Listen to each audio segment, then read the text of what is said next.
Self-assembly is about how independent parts come together on their own to build precise things. I'm Skylar Tibbetts, and I'm the director of the Self-Assembly Lab at MIT. We want materials to be a new medium to make decisions, potentially be intelligent, reconfigure, change our lives. Materials that have robot-like things, but with no robots. We tend to use large-scale, abundant, readily available materials like plastics, foams, metals. We program our materials based on their response to energy. We use moisture, but you can imagine in the future you use heat, you use light, current, many other energy sources. So we take a strip of wire metal and we mold it into a shape.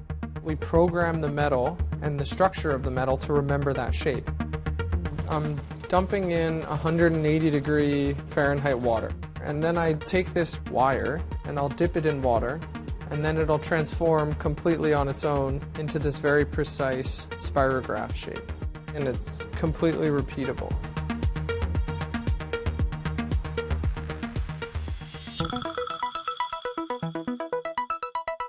In this project, there's two materials. There's a black material and a white material that are printed.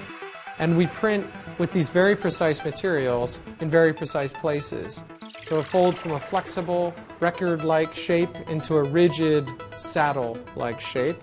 So you can imagine these materials self-fold into shoes, into garments, into components for planes, into tires that change grip, where the materials are smarter and they actuate themselves.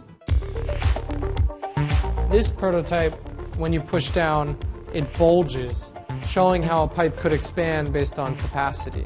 And then you can imagine pipes that shrink to change flow rate, so they pinch or they undulate.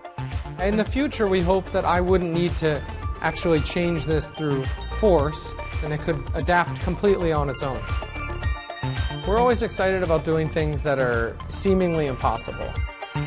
We're pushing the limit. If it seems like we can't, let's try to do it.